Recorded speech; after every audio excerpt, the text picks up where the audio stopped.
Peter Boghossian, How to Have Impossible Conversations, a very practical guide.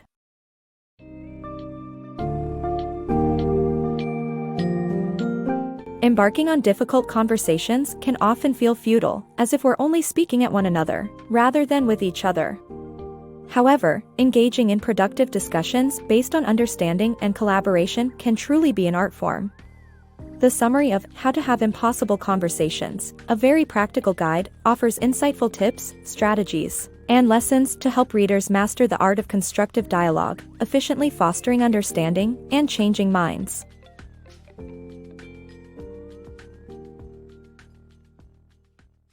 The power of collaborative conversations. Beliefs have a significant impact on our behavior, and they can create a divide when we clash with opposing views in impossible conversations. However, there is a way to have productive discussions about difficult subjects. Collaborative conversations can bridge the gap and lead to productive outcomes. Coercion does not work, but conversations that allow for give and take can lead people to reassess their beliefs and help change their minds. In our divided and polarized era, there are concrete techniques you can learn to help you have these kinds of conversations. Mastering the art of effective conversations. If you want to change somebody's mind, listen to them. This is because compelling arguments may fall on deaf ears if people feel like they are being lectured. According to the psychologist, Kurt Lewin, people are more likely to accept self-generated ideas than messages from others.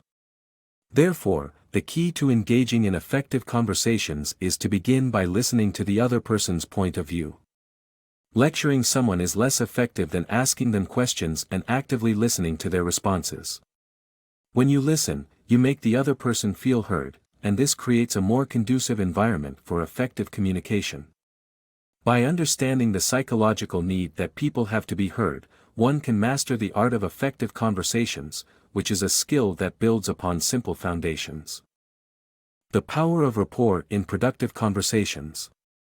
Building rapport can enhance the quality of conversations and facilitate peaceful resolution of differences, suggests the book summary. Friends can provide a valuable lesson in this regard as rapport promotes trust and open-mindedness.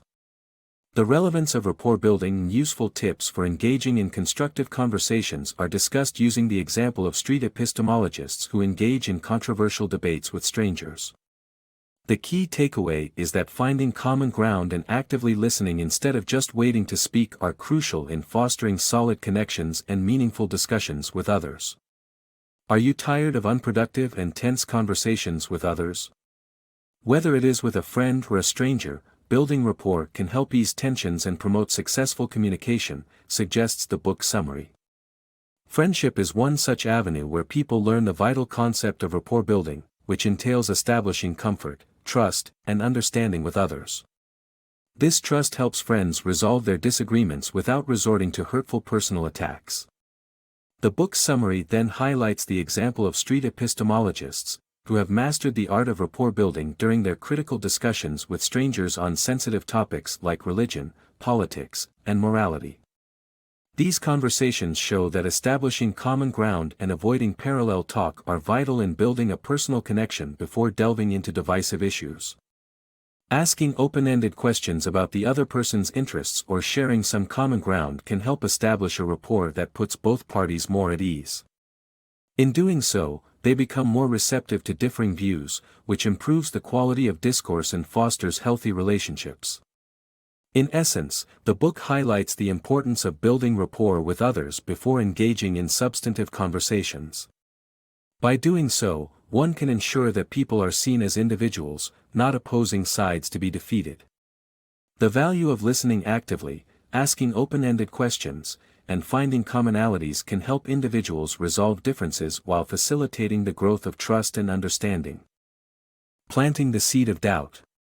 A 2001 study showed that people often overestimate their knowledge, and that to change someone's mind, you must first plant a seed of doubt. Being aware of the unread library effect and the illusion of understanding can help us apply this insight to our conversations. Lecturing people is less effective than asking them open questions and letting them generate their own doubts. By modeling ignorance and asking follow-up questions, we can help people recognize the limits of their knowledge and either realize that they don't know as much as they thought or learn something new. Master the art of productive disagreements. Learn how to foster mutual respect and openness during disagreements by using Rapport's rules. Daniel C. Dennett regarded these 4 rules as the best antidote to the tendency to caricature other people's arguments. The rules are: rephrase your partner's position, list points of agreement, tell your partner what you've learned from their argument, and voice disagreements only after you've followed the previous 3 rules. Each rule has a specific rationale that promotes understanding, mutual respect, and collaboration. By following these rules, you can improve your conversations and prevent misrepresentations. Evidence and belief formation.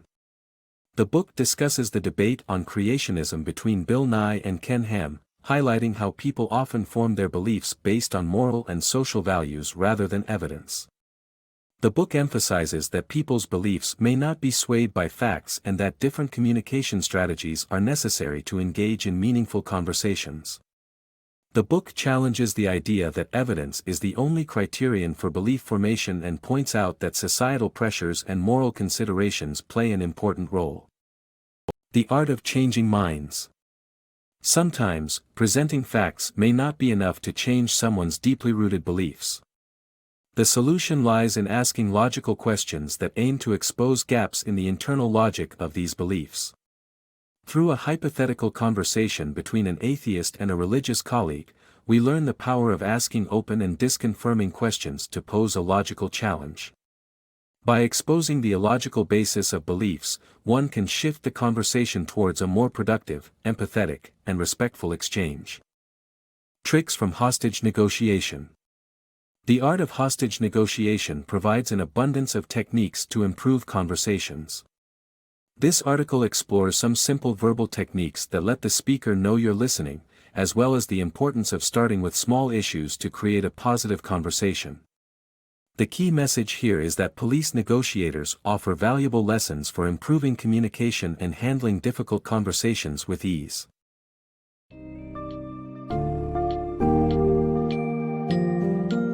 In summary, How to Have Impossible Conversations equips us with essential tools such as building rapport, planting seeds of doubt, utilizing Rapport's rules, and learning lessons from hostage negotiators.